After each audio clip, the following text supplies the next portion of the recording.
And tonight, an Eyewitness News investigation is triggering some very swift action in Washington, D.C. Lawmakers are angry about a secret IRS policy exposed by 13 Investigates. That policy allows other people to borrow your Social Security number, and then the IRS keeps it a secret. Our senior investigative reporter BobSegall says Congress is now working on a fix to that problem. It's something the IRS has tried to keep secret for years. Well, that's wrong. Absolutely awful. It affects millions of taxpayers. It's a confidential policy that allows illegal immigrants to use your Social Security number without your permission. And if you become a victim, the IRS won't tell you. We're not supposed to do anything. Just let it go. You have to keep it quiet. Right. 13 Investigates revealed the secret policy last week after IRS whistleblowers agreed to come forward to expose the problem. You cannot just hide something from the taxpayer, something like this big. And this senator from Indiana has been watching. It's not right. It's not right. I'm outraged.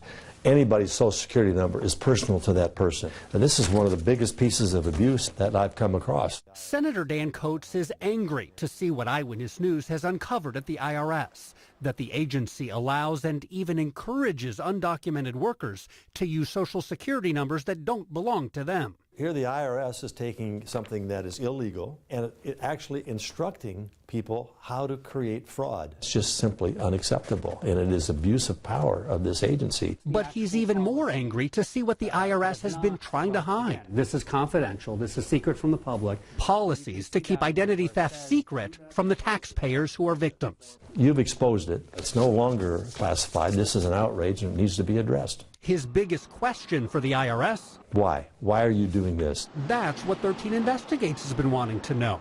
The IRS would not meet with us to answer that question. But Senator Coates is now taking it straight to the top of the IRS. An Indianapolis investigative reporter brought this to my attention, and I want to see if you can address this issue or are in the process of addressing this issue so that it doesn't happen again. It's a important and complicated situation, as you can imagine. John Koskinen is the IRS commissioner.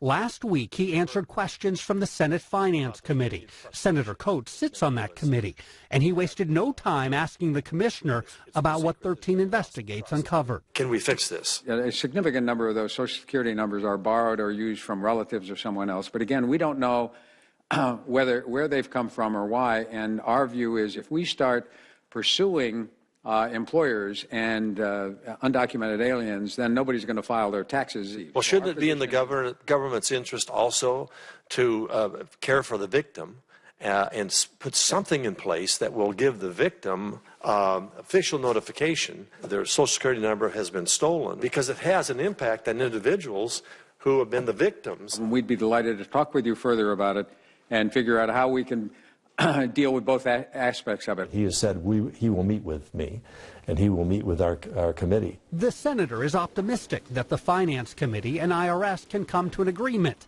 But then again, the IRS has known about this problem for more than a decade and has done nothing about it. Do you see anything changing this time? We need to make it change. Either they agree to change this policy and protect us as individual citizens, or we will force that issue through the committee. We need to make this a much more high priority issue and get to the bottom of this.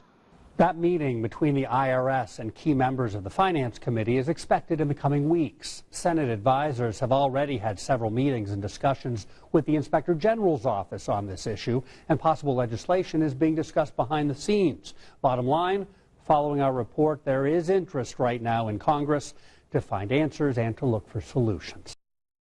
Dear Fire Chief Malone, I'm reaching out to ask if you can help me fulfill a wish for my son. The story begins with a mother's letter to the Indianapolis Fire Department and a resume from a 5-year-old boy named Jordan McLinn.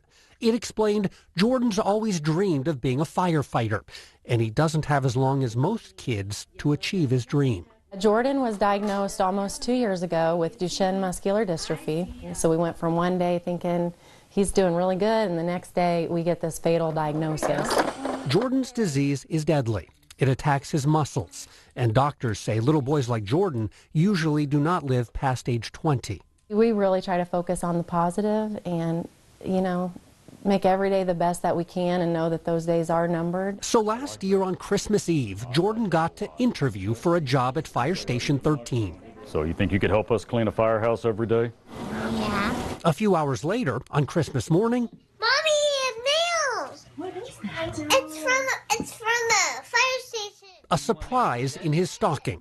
I got hired! 5-year-old Jordan got to spend a whole day training with the Indianapolis Fire Department. But that's not the end of the story. In fact, it's just the beginning. We thought we were just going to have this one day little, firefighter for a day kind of thing, but it's just been a whirlwind of, one thing after another. Jordan also got a job with the Bargersville Fire Department, where he got some real hands-on experience. And I sprayed some water with the fire hose. Then Jordan got to hang out with race car driver Jeff Gordon when firefighters at the Charlotte Motor Speedway invited Jordan down there for a NASCAR race. And earlier this year, Jordan and his mom took the state capitol by storm. They lobbied for the right to try bill, legislation that would allow terminally ill patients to take experimental drugs before final approval from the FDA. We got Jordan in his fire gear, and Jordan went and he started, passing out papers. Jordan and his mom met with lawmakers and testified before key committees. The bill passed with overwhelming support. Now, Jordan, can you hand me a pen? And when it came time for the governor to sign the bill into law, well, Jordan had a front row seat. These things just keep happening for him. That's the best thing that's happened with all this, is the relationships that have formed. And with all the excitement, the McLinns are also dealing with reality. We're already seeing that with him, is that, he's already getting a little weaker, a little more tired. So time is ticking. That's why Jordan's next adventure will be a trip to Washington, D.C. in January, where he and his mom will testify before the Food and Drug Administration. So this is a really big deal. There's a drug that is possibly going to be approved by the end of February for Duchenne muscular dystrophy. We have real tangible hope that he's going to receive a treatment that could add decades to his life.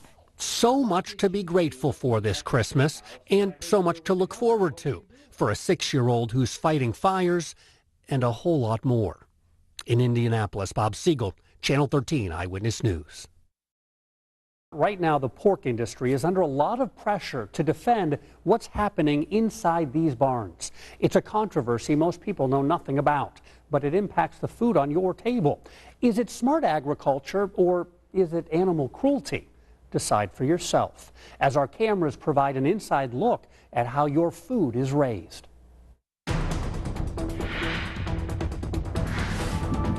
It's a Sunday morning, and Matt Golden has been busy.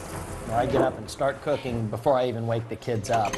There's eggs and pancakes, but the star of this breakfast...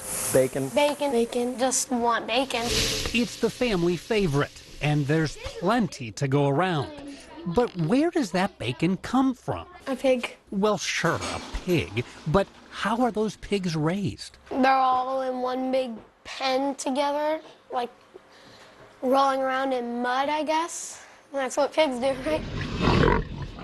For many pigs, the reality is actually much different. 13 Investigates was granted full access to an Indiana pig farm. And if you've never been inside, what you're about to see might be surprising. In the United States, millions of pigs live their entire life like this. Row after row of pregnant sows confined to individual stalls called gestation crates. Each steel crate is 7 feet long and 2 feet wide, big enough for a pregnant sow to stand up or lie down, but at 2 feet wide, that's too small for her to turn around. For most sows, the only time they'll ever leave this crate is about twice a year to deliver a litter of piglets.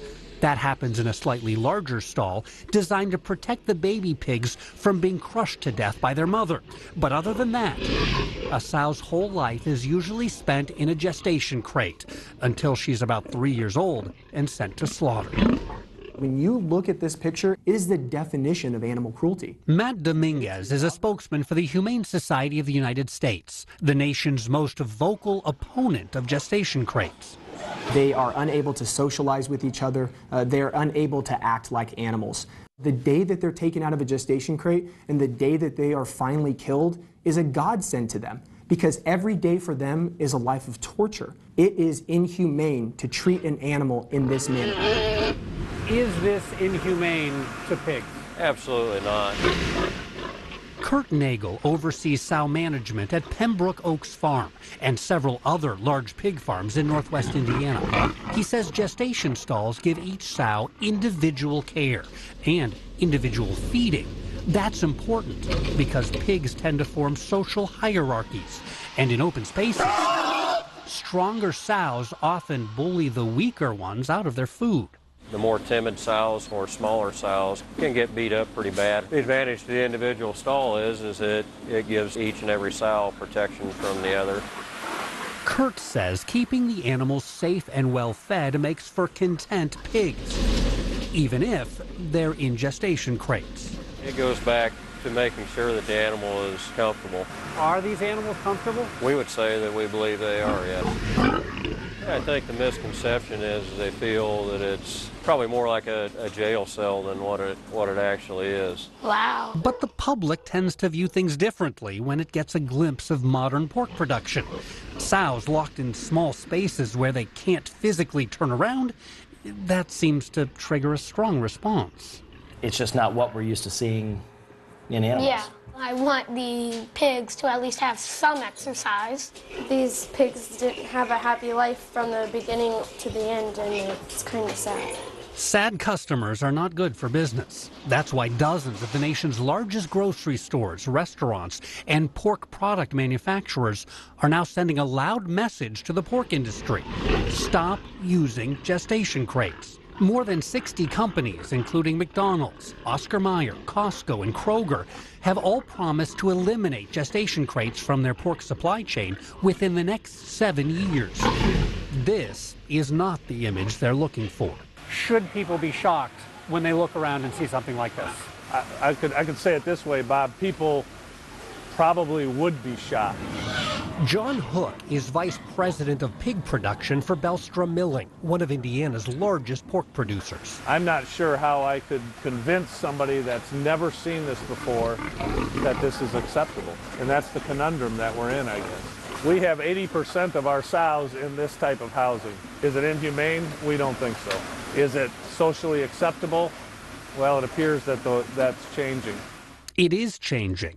9 states have now banned gestation crates, requiring they be phased out completely on pig farms. Will Indiana pass such a law? Well, probably not.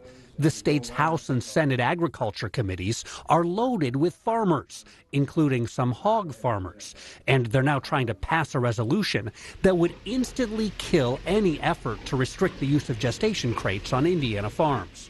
But with consumers and corporations now paying more attention to animal welfare, the writing is on the wall. Gestation crates do not have a future. Some Indiana farms are already making big changes. You know, it's a concrete pasture. Farmers are listening. We are willing to look at what's next. The question is, will it work?